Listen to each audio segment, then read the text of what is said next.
Getting a bunch of people to talk about your TV show is the dream. It's like when JR was shot during Dallas and literally an entire country did nothing but chat about that one incident. Fortunately, sometimes this hyperbole stops you from taking a step back and actually thinking about things, and when you do, a lot of the time the whole idea comes crashing down, like a pack of cards. I'm Simon from Whatculture. This is 10 ridiculous TV premises everybody fell for. Number 10. Sons of Anarchy's tragic fall from grace. Sons of Anarchy told the story of the gradual slide of Jackson Teller as he went from principled outlaw to straight up asshole criminal. Well, at least that's what we were meant to take away if we bought into the idea, but it really wasn't. Raised in a motorcycle club, Jackson is portrayed as a bad man from the very first episode, spending time in prison for smuggling and admitting he has murdered people on behalf of the club. Although becoming a father and his relationship with childhood sweetheart Tara are supposed to show that he's a changed person, doesn't at all. By the time the show ends, Jackson has so much blood on his hands he can probably never even wash it off. So a fall from grace this isn't. He just starts at the bottom and hangs around there for a while. Number 9. Modern Family's documentary. On the face of it, Modern Family is shot as if it's a documentary, including excerpts of interviews that are delivered direct to camera. When you think about it though, why the hell is this happening to begin with? Look at the people who have seemingly chosen to be involved. Jay is in his 60s, semi-retired and doesn't want to talk to anyone.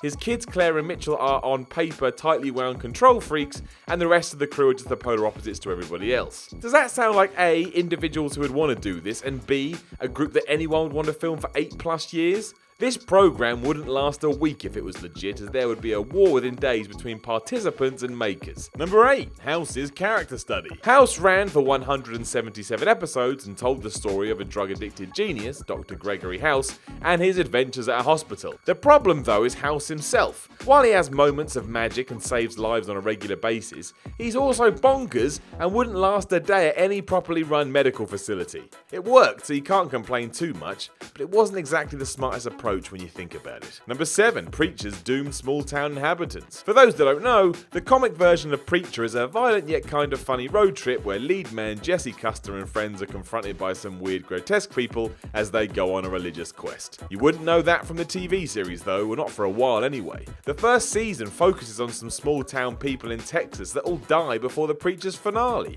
And that's just season 1.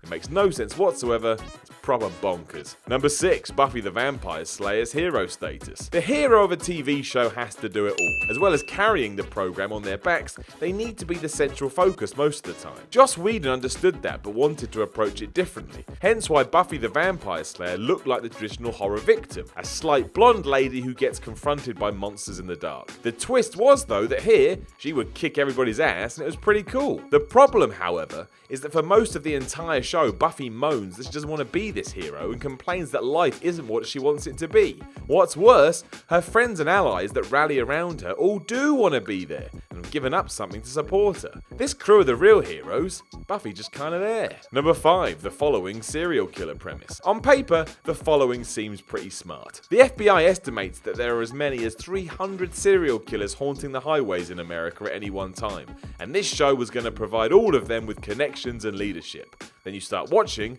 and realise that's not the case.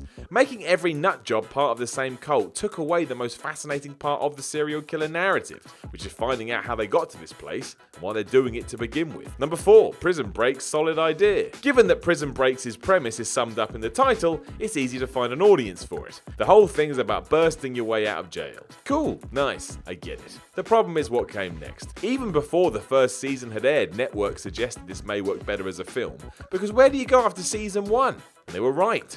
While the debut series was fun and entertaining, season 2 had the protagonists on the run, then 3 put them in a harder prison to escape, and the 4th ignored the prison altogether. When you take everything into account, it's just not a good idea for a TV show, because it all falls apart. Number 3. The Walking Dead's apocalypse. The Walking Dead shows a world where a zombie outbreak has brought civilization crashing down, and the survivors must protect themselves from the undead and other people who have gone crazy. Much like all of these scenarios though, at no point are we told told why this happened. Just for some reason, as soon as zombies turn up, that equals the fall of man. Why couldn't The Walking Dead do what nobody else does and actually explain why government, police and armed forces just fall into the sea, instead of pitching it like overnight these mindless corpses have taken over everything we hold dear? Number 2, How I Met Your Mother's satisfying ending, or lack of one. How I Met Your Mother went on for 9 years and then fell off a cliff. This was always on the cards though when you take into account the show's structure, a story being told by Ted to his kids in the future. It's the tale of how he met their mother, obviously, complete with callbacks, running gags and constant references. Ultimately, however, the series ends exactly how all the episodes did, with that deliberate anticlimax of, "And that's how I met your mother." The longer it went on, the more this delayed gratification was used as a punchline. So when Ted finally meets the mother, the same thing is true. It's not meant to have a quality ending, and it doesn't. It's empty.